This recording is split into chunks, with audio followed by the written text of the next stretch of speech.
Bienvenidos a nuestro canal, nosotros somos The Fam.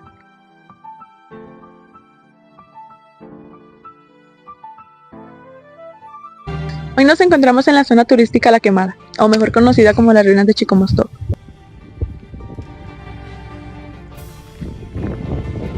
Y más adelante estaremos con el arqueólogo. Este sitio arqueológico se localiza en el municipio de Villanueva, en el estado de Zacatecas, a 56 kilómetros del sur de la ciudad de Zacatecas, sobre la carretera federal número 54, Zacatecas-Guadalajara, México. Diego Marelli, ¿ustedes sabían que la zona se divide en 5 niveles? El primer nivel se encuentra el Salón de las Columnas. En este mismo nivel la plazoleta, el juego de pelota y la pirámide votiva. Sí, de hecho en el segundo nivel, con el acceso por 2 escalinatas, se encuentra el cuartel. En el tercer nivel se localiza un salón de dimensiones similares al Salón de las Columnas, solo que sin estas, que quizás fue un lugar ceremonial o de sacrificios. En el cuarto nivel se ubica una terraza y el mirador observador. En el quinto nivel se encuentra la ciudadela.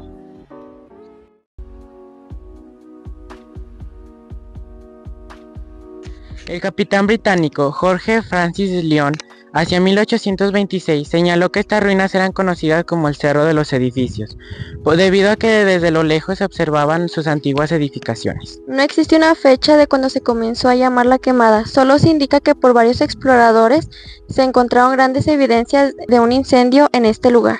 El 23 de junio de 1996, el gobernador licenciado Arturo Romo Gutiérrez, junto al entonces presidente de México Ernesto Zedillo Ponce de León, inauguraron el Museo Arqueológico de La Quemada.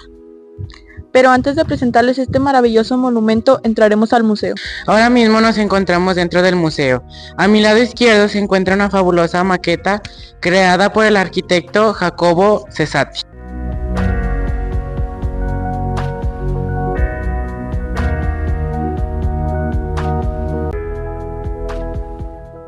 Estos animales disecados que ahora mismo están viendo son los que hay y existieron en esta zona. El águila real, el mapache, zorro gris y el oso negro.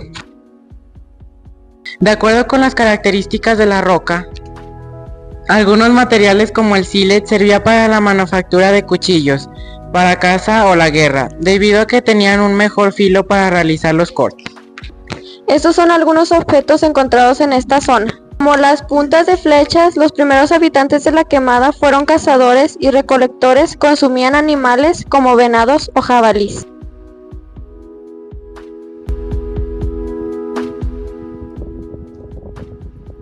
La molienda se dividió en dos, como es la trituración de semillas, frutas o vegetales, y de las rocas, que influye en la separación de minerales y los comienzos de minera prehispánica. Estas vasijas fueron localizadas en el interior de la pirámide de la ciudadela. Estaban asociadas a un individuo joven al cual se le amputó una pierna y se le colocaron encima del cuerpo.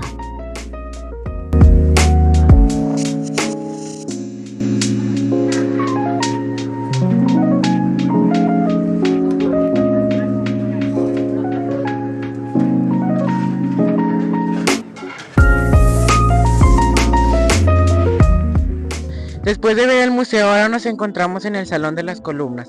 Se cree que es la estructura techada más grande de Mesoamérica.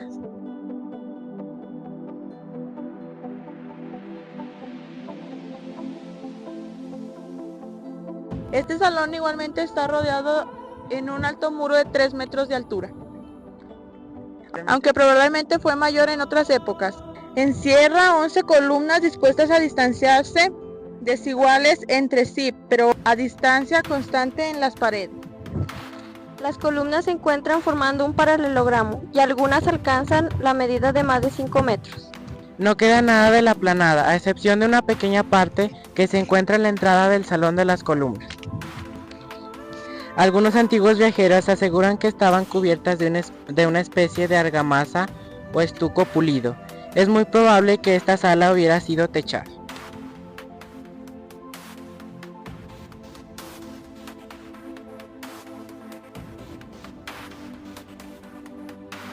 En el año 1823, Carl Belger visitó estas ruinas y aseguró que correspondían al antiguo Cuauhtlemat, que significa fauces de la serpiente. Oigan, ¿a ustedes les gusta el fútbol? Sí, a mí sí. No, a mí no. ¿Por qué, Marilyn? No sé, nunca me ha gustado. Y si te dijera que el fútbol ha existido desde hace siglos, el juego de pelota se practica desde los siglos en Mesoamérica. Consistía en el enfrentamiento de dos equipos, cuyos integrantes debían golpear una pelota hecha de hule con diferentes partes del cuerpo, pero no con las manos. El objetivo era introducir la pelota por anillos de roca o madera, aunque de estos no se han hallado hasta el momento en la quemada. ¿Qué, Marely, ya te gusta el fútbol o qué? No, pero me suena muy interesante. La pirámide votiva es la pirámide que se distingue entre otras por su mayor dimensión de la quemada. Tiene una altura de 12 metros y se distingue entre otras construcciones mesoamericanas por sus taludes.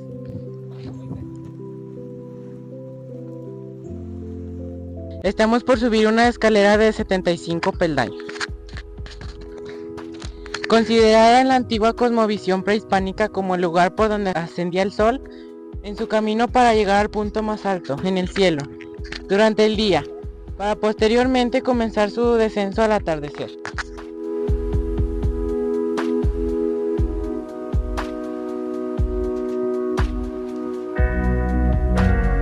En este lugar sobresale la existencia de un basamiento piramidal escalonado único en el asentamiento.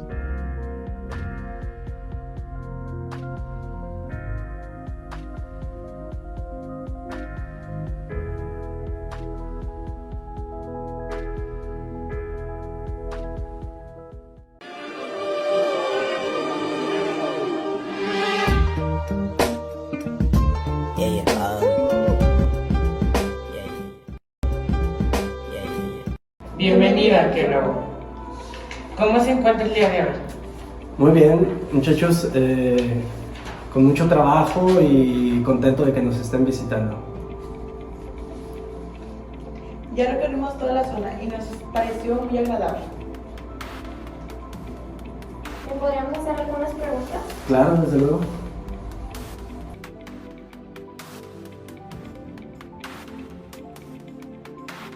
¿De dónde surgió el nombre de Chicomostoc? Bueno, Chicomostoc es una palabra náhuatl, como bien saben ustedes. Desconocemos la lengua que hablaba la gente que construyó la zona arqueológica La Quemada. Entonces, adjudicarle una palabra náhuatl a una ciudad que desconocemos cuál era su lengua es algo riesgoso, ¿no? Quien utilizó primero este concepto de Chicomostoc fue Torquemada en el siglo XVI y se ha venido quedando por tradición el uso del concepto para referirse a las ruinas.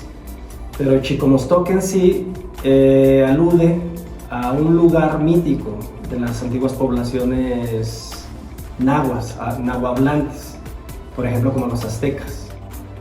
Para los aztecas existían varios paisajes mitológicos, entre ellos Chicomostoc, otro era Aztlán y Culhuacán, ¿no?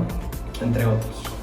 Entonces, al ser un lugar que se encuentra al norte de la vasta región mesoamericana, Chicomostoc, dentro de su historia, menciona que las poblaciones que salieron del norte migraron en un número de 7 hacia el sur. Empezaron los que escucharon esta historia, los españoles que escucharon esta historia en el siglo XVI, cuando llegaron acá y vieron que había una ciudad deshabitada, empezaron a hacer inferencias y pensaron que estas ruinas tenían relación con el mito que se contaba en el centro de México. Entonces dijeron, esa ciudad debe haber sido de la cual salieron las antiguas poblaciones, pero la realidad es que estamos hablando de un paisaje mitológico. Chicomostoc es un paisaje mitológico y si ustedes revisan códices como hay un códice que se llama la historia tolteca chichimeca de Cholula, Puebla. Hay otro códice como el Códice Durán, en donde viene la representación del Chicomostoc. que es un lugar de 7 cuevas o 7 matrices. Y para la gente que estudia la plástica mesoamericana, está claro que la representación de las 7 cuevas que está en esos códices está haciendo alusión a matrices de donde salen grupos humanos.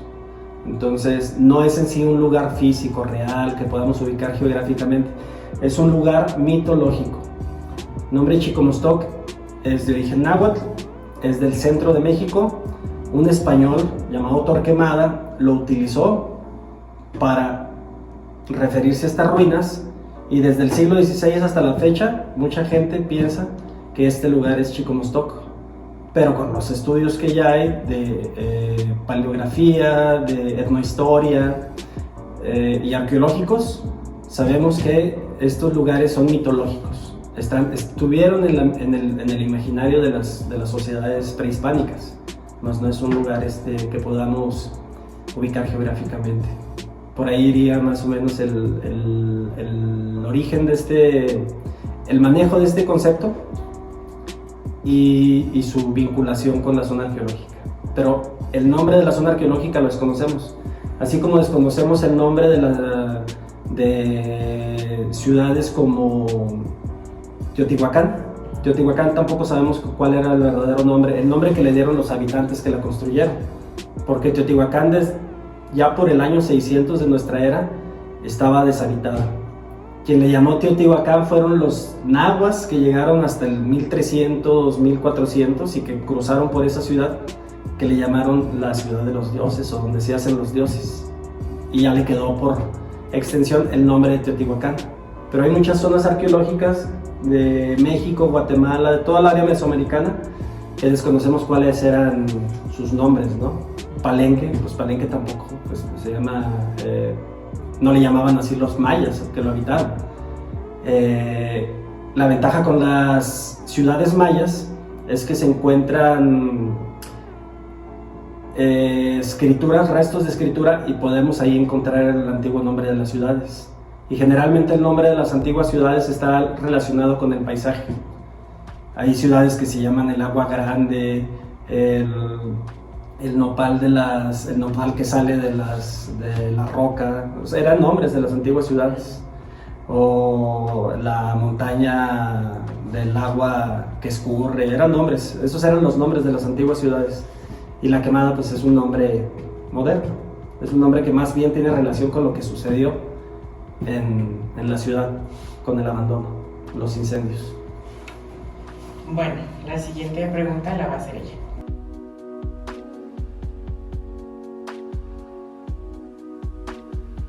¿Se conoce en qué época se construyeron las pirámides? Sí, ya hay una cronología. Arqueológicamente establecemos fases de ocupación y tenemos 3 fases de ocupación para La Quemada. La fase más fuerte es la que justamente se llama la fase de La Quemada, que es entre el año 600-900 y corresponde a un periodo del esplendor de la ciudad, donde se edificaron los principales edificios y donde hubo el mayor incremento poblacional, o sea, donde la demografía fue más alta, ¿no? El número de habitantes que pobló el valle, porque La Quemada es nada más el centro urbano, pero el grueso de la población se encontraba disperso en el valle, como ustedes saben, ¿no? El Valle de Malpaso, ustedes que han estado en el campo, en los valles, que han ido a la sierra, seguramente son observadores, van a encontrar restos de cimientos, materiales arqueológicos de las poblaciones que habitaron el valle. Entonces estamos hablando 600-900, que dentro de las categorías que utilizamos los arqueólogos le llamamos el periodo epiclásico. Es posterior a la caída de Teotihuacán. Teotihuacán es del periodo clásico, año 0 al 600 o 300, a lo mucho 600, 500, es el clásico, es el esplendor de muchas culturas, y después viene un cambio en todas las sociedades, el epiclásico, y ya después los aztecas y sociedades del altiplano, mixtecos, huastecos, son posclásicos, ¿no? Hasta la llegada de los españoles. Entonces 600 inicio, En 900 empieza como la decadencia o la desocupación de la zona de la ciudad. Ahorita llamamos una zona arqueológica, pero pues antes eran ciudades vivas, ¿no?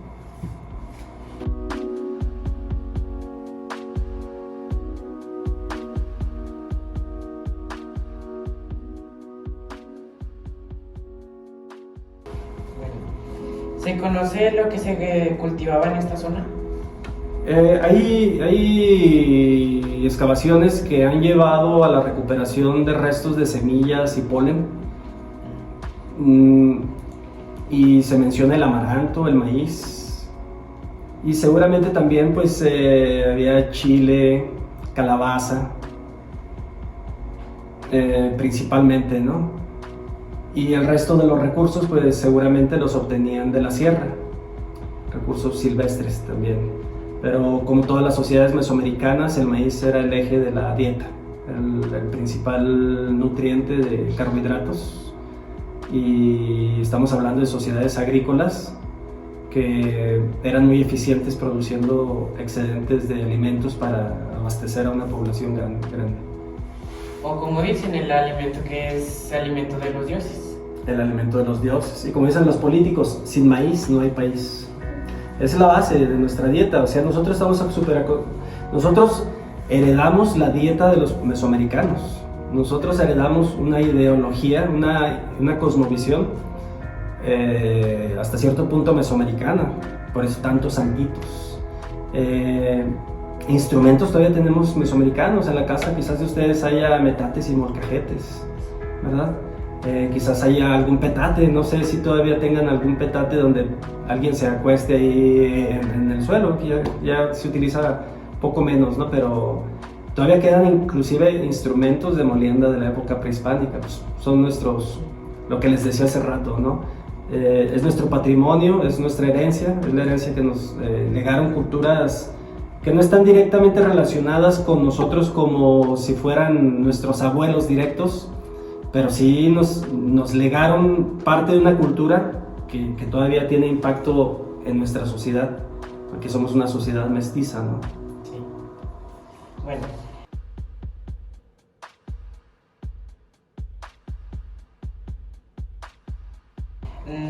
¿Cómo saben los arqueólogos qué tan antiguas son las cosas que se encuentran? Hay varios métodos, para eso se utilizan técnicas. Estas técnicas están relacionadas con la geología, la botánica, principalmente, ¿no? Les platico así rápidamente dos. El paleomagnetismo. El paleomagnetismo es el fechamiento de objetos que se encontraron expuestos a altas temperaturas. Digamos un piso de barro en el cual se desploman las vigas de madera. ¿Por qué motivo? Por un incendio, como en la quemada.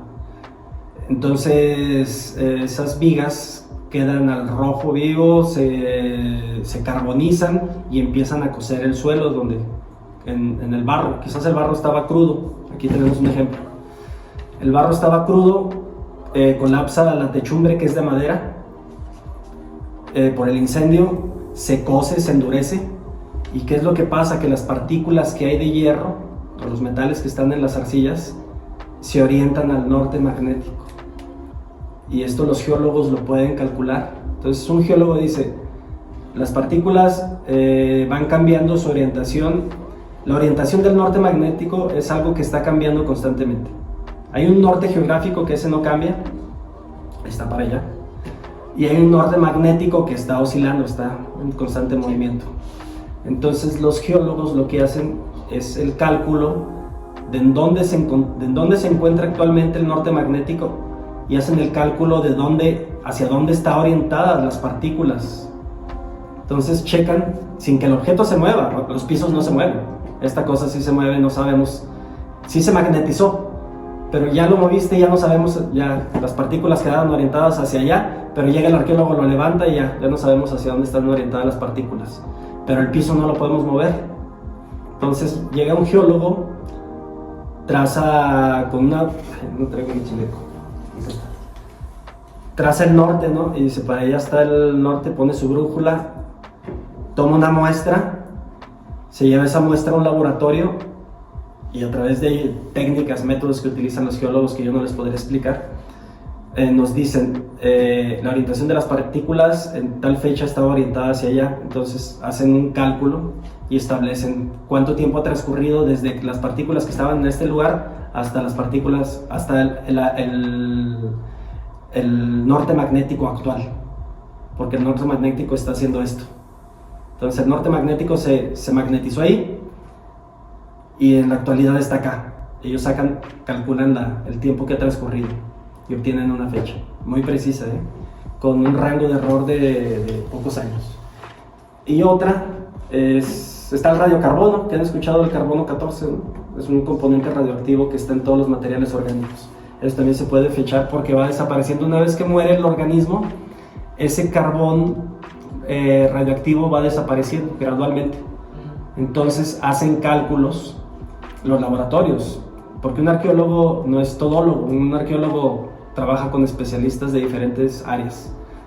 Y el resultado que les dan los laboratorios es de qué porcentaje han perdido de ese material radioactivo, que es carbono. Entonces se supone que debería tener tal cantidad de carbono, a la fecha ya queda tanta, por explicarlo así en términos muy sencillos, ¿no? Esto es más complejo. Entonces también hacen un cálculo. Y ya por último, una técnica que se llama dendrocronología. Hasta para mí es difícil pronunciarlo. Dendrocronología. Esto es hacer un cálculo en base a los anillos de los árboles. Cuando cortan un árbol transversalmente el tronco, se forman anillos. Estos anillos están relacionados con el periodo de vida del árbol, pero también nos habla del estrés que pasó la planta en periodos de sequía, o abundancia de agua, etc.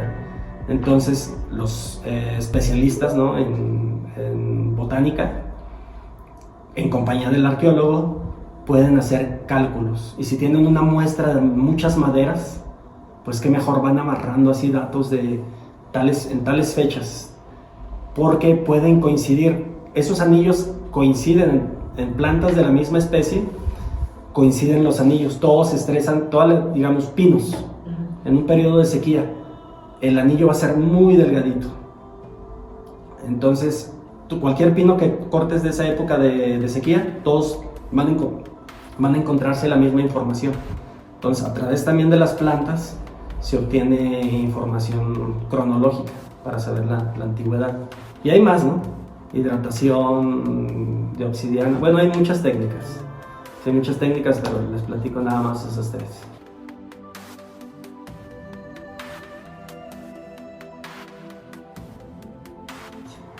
¿Qué nos podría decir acerca de la piedra en forma de mujer que se encuentra dentro del museo? Bueno, es una escultura. Esta escultura es la representación de un personaje femenino con los pechos flácidos, lo que quiere quizás indicarnos que es una mujer de edad avanzada. En su espalda está esculpida la figura de un infante. Esto es común en la Huasteca, por ejemplo. Si ustedes revisan internet o tienen chance de ir a la Huasteca tamaulipeca, potosina, poblana, queretana, y van a sus museos, van a encontrar esculturas de mujeres con el rostro descarnado y en sus espaldas llevan niños. Entonces esta escultura también tiene una peculiaridad, que tiene un orificio en el lugar donde debería ir una cabeza. La hipótesis es que en ese orificio se colocaba una cabeza humana. Y esto no es descabellado, porque ya conocemos cuáles eran las prácticas rituales de los antiguos pueblos mesoamericanos, ¿no?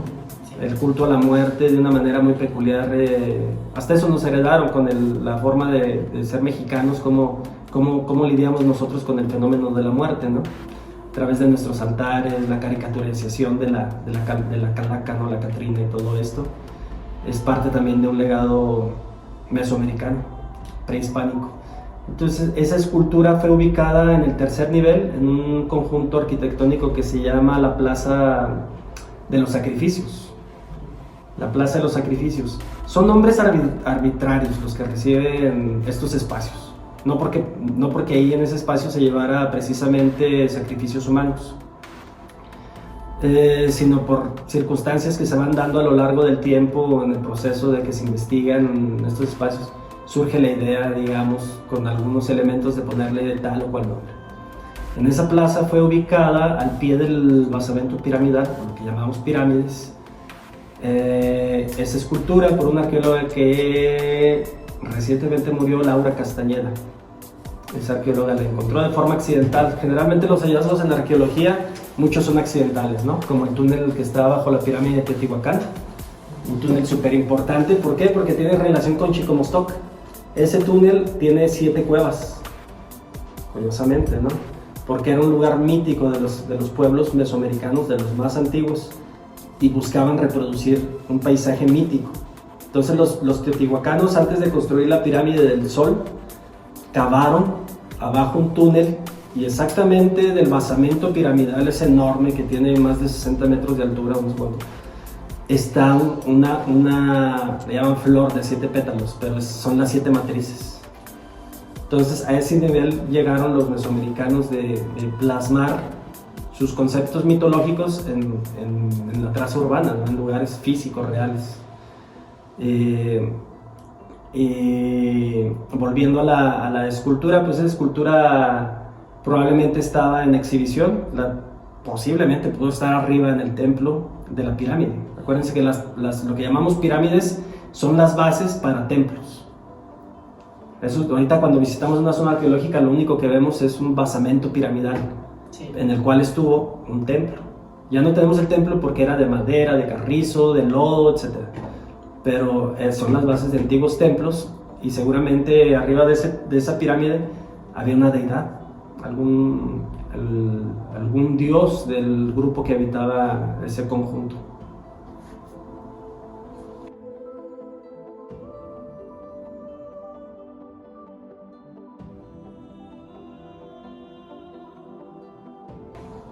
¿Cuál ha sido el objeto más preciado que encontraron aquí?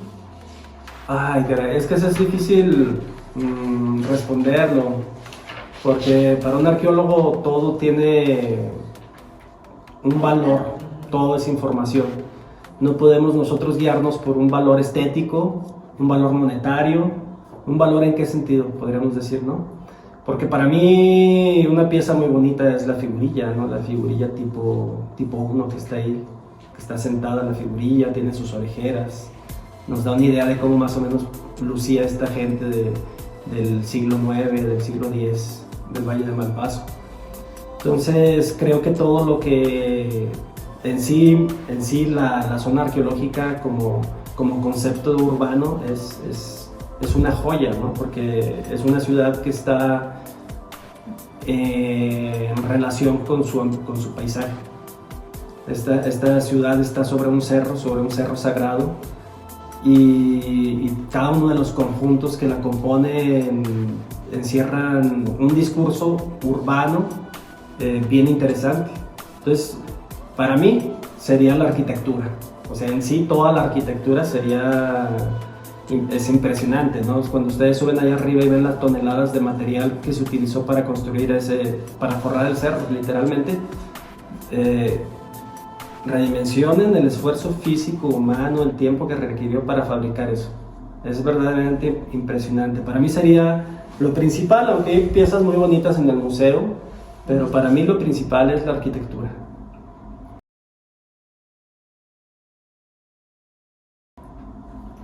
¿Cómo era la vestimenta de las personas que habitaban aquí? Uy, difícil saberlo. Hacemos inferencias a través de lo que encontramos en las excavaciones. La manera en la cual podemos nosotros inferir ese tipo de aspectos como el de vestimenta es a través de los códices, ¿no? Las pinturas que hay en códices, los relieves que están a veces en las estelas, las pinturas que se encuentran en murales y las figurillas. Las figurillas también son una fuente de información que el arqueólogo utiliza para hacer inferencias de lo que hacía esa cultura o su sociedad. Entonces, lo que tenemos en las figurillas es el uso de capas y mastlat. Los mastlat son los taparrabos, ¿no? Y sandalias. Sandalias, taparrabos, capas, quizás diademas con algunas plumas. Es un atuendo realmente muy sencillo y era lo más común en el México antiguo, ¿no? Sí. De hecho, no tenemos que ir tan lejos. Todavía si pensamos hace 100, 200 años, mucha gente de las rancherías andaba descalza, con timas en aquellos tiempos, ¿no? Mucha gente de las rancherías andaba descalza a pesar de que ya había zapato que llegó de Europa, bota que llegó, o sea, ya una vestimenta europea ya existía, y a pesar de eso, todavía en las comunidades rancheras, no indígenas, o sea, como pueblos ya mestizos, andaban descalzos. Entonces imagínense, en la época prehispánica, seguramente nada más un taparrabo, y en caso de requerirlo, o en caso de ser de tener cierto estatus o linaje, usar capas, porque la vestimenta está relacionada con el estatus. Entonces en el México antiguo, en las sociedades antiguas, no cualquiera puede utilizar lo que quiera de ropa. Se necesita cierto rango, ¿no? Y les pongo un ejemplo así rapidísimo. Los gobernantes de Tenochtitlan, por ejemplo, acudían a Cholula para que les perforaran el septum. El septum es este cartílago que tenemos aquí. Les atravesaban una barra de jade. Nadie podía utilizar una barra de jade más que un gobernante de ese nivel. O sea, ahorita de moda todos están su tatuajito y la fregada, ¿no? Antes no. Antes esos eran indicadores de estatus. Y esto de hacer uniforme el uso de vestimentas, tatuajes, tipo de cortes de cabello, estaban relacionados con el estatus. Clase gobernante, tales tipos de corte, tales tipos de vestimenta. Clase comerciante, tal tipo de vestimenta, cortes de pelo, pintura, porque también me estaba faltando la pintura corporal, también utilizaban pintura corporal, que es otra manera de cubrir nuestro cuerpo, ¿no? Porque ahorita hay una idea bien diferente de lo que es nuestro cuerpo a la que lo hubo en la prehistoria, donde también se utilizaba el tatuaje, en la época prehispánica, que también se utilizó el tatuaje, y en la actualidad, que todavía sigue siendo muy popular, ¿no? El uso del tatuaje.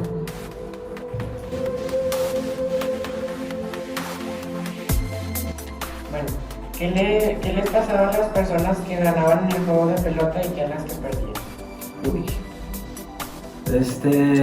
Ahí hay varias respuestas. Yo no soy un especialista en ese tema, pero hay algunos estudios donde el juego de pelota está relacionado con el sacrificio, particularmente con la decapitación. Si ustedes visitan la zona arqueológica del Tajín, en Papantla, Veracruz, van a encontrar más de 30 canchas para el juego de pelota. Aquí solamente tenemos 3 canchas.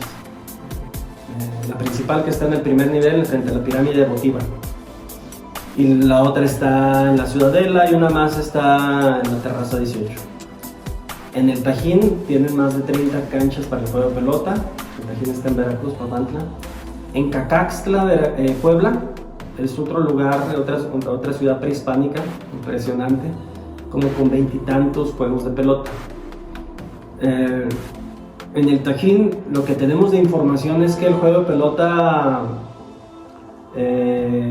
esta información es directa, nos llega a través de la imagen, porque en los muros que componen las banquetas del juego de pelota está plasmado el ritual de la decapitación. Están los jugadores ataviados con sus cintos o yugos, con sus sombreras, cascos. Utilizaban todo un equipo para llevar a cabo el juego, ¿no? Están los sacerdotes seguramente que previo al juego, le llamo juego entre comillas, porque en los juegos actuales nadie termina muerto, ¿verdad? Pero es un juego ritual. Y previo al juego ritual estaban los sacerdotes ataviados también así como pues de lujo, ¿no? Con sus tocados, plumas de quetzal, joyas, piedras preciosas y todo. Y había decapitación. Se debate mucho si quien perdía era el decapitado o bien se decapitaba a alguien que se tenía cautivo, porque también esa pudo haber sido una posibilidad.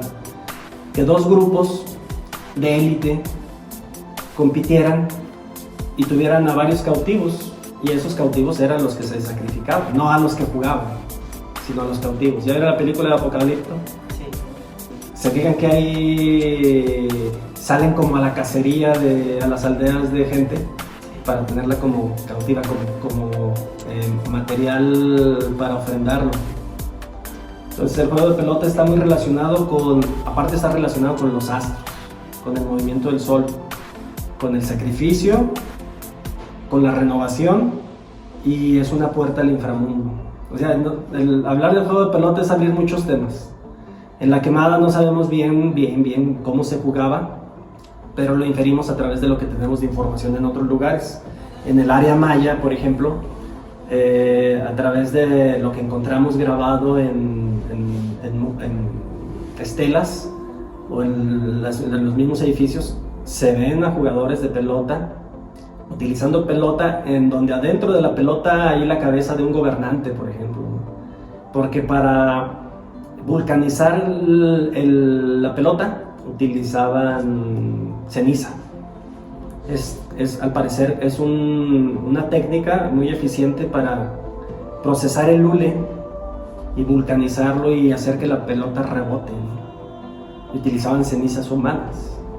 Entonces el juego de pelota tiene muchas líneas. O sea, también sabemos del juego de pelota por los españoles que llegaron en el siglo XVI, y ellos hablan de que había, digamos, se celebraban estos rituales y al final no había sacrificio, simplemente era, digámoslo, ¿no?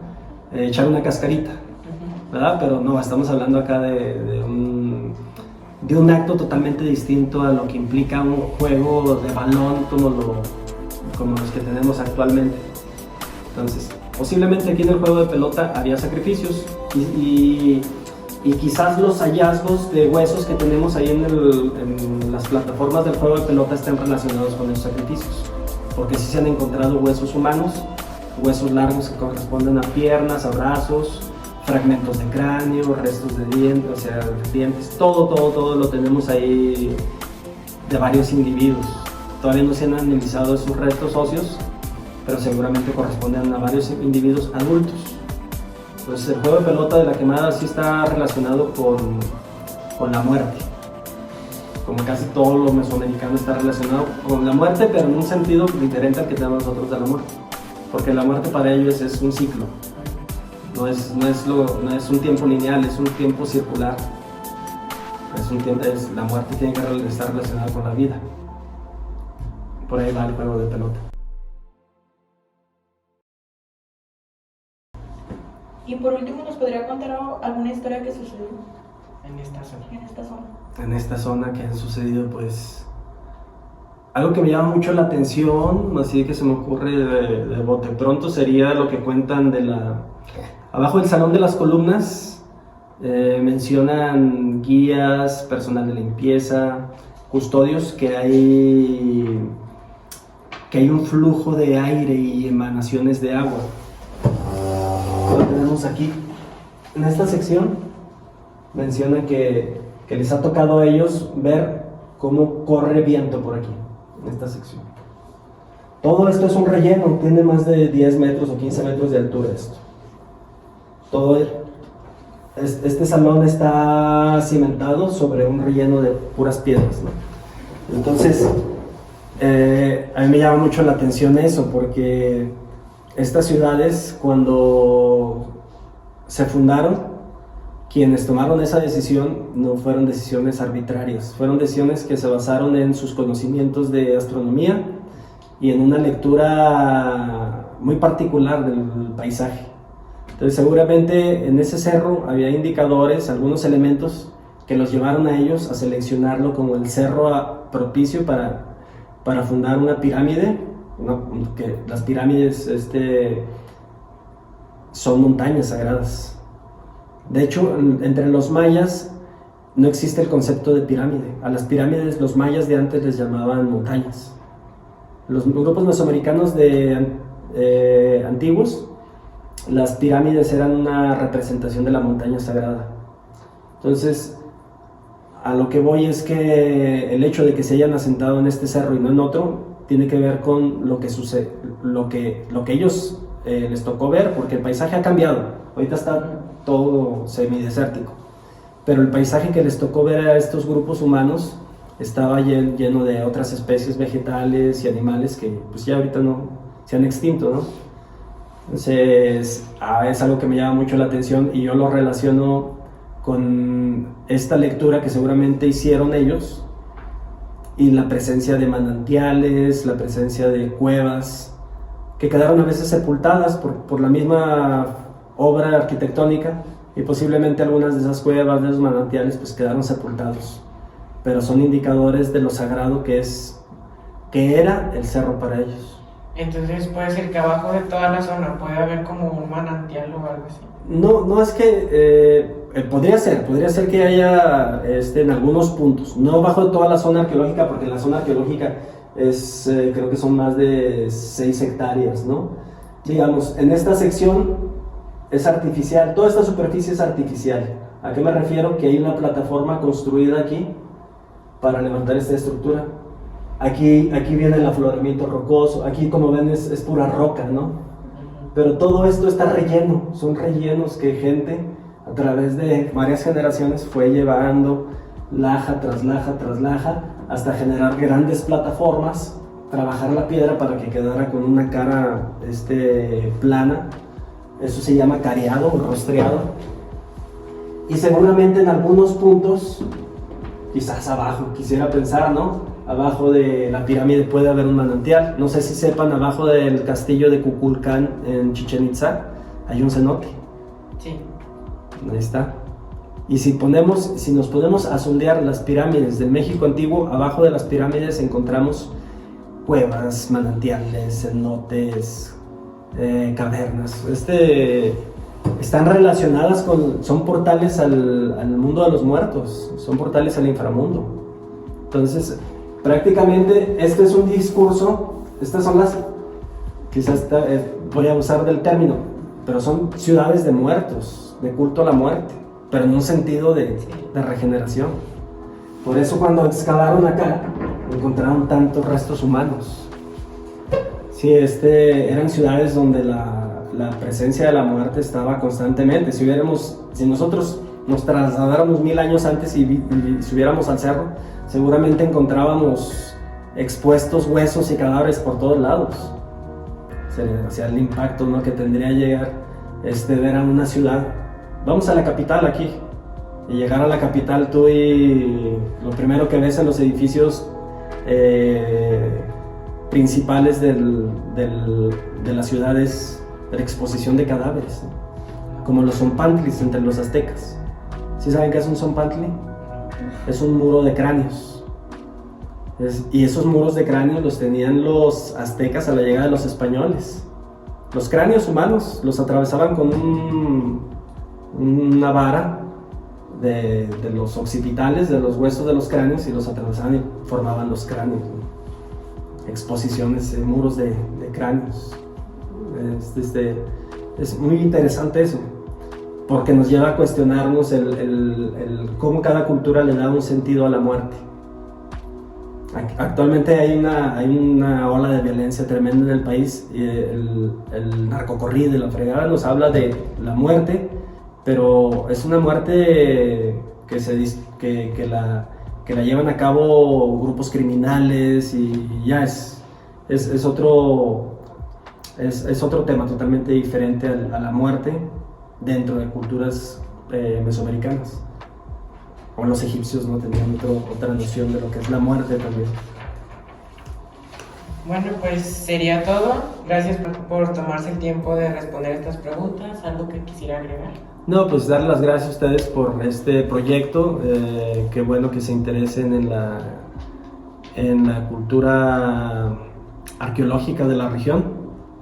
Creo que hacen falta pues más chavos como ustedes que desarrollen proyectos así, porque yo espero que de esto quede algo, aparte de lo que ya ven en el museo, que con esta plática pues se despierte más su interés y vean que la quemada no es un fenómeno aislado, sino que la quemada se entiende comprendiendo las diferentes partes del rompecabezas de todo el patrimonio que tenemos en México, ¿no?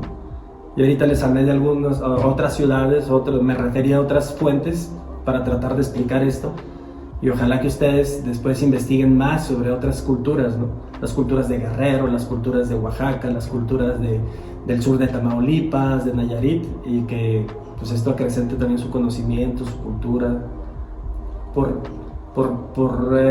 llevarnos a ser más sensibles. Cuando conocemos más acerca de ciertas cosas, adquirimos cierto grado de sensibilidad ante las cosas, no lo simplificamos, no lo vemos todo tan plano, tan sencillo, ¿no? Creo que hay que acercarse más a la cultura. Esta pues es cultura arqueológica, pero la cultura en general, ¿no? Y eso sería pues de mi parte también todo. Les agradezco que hayamos tenido esta plática. Espero que sea de utilidad. Gracias.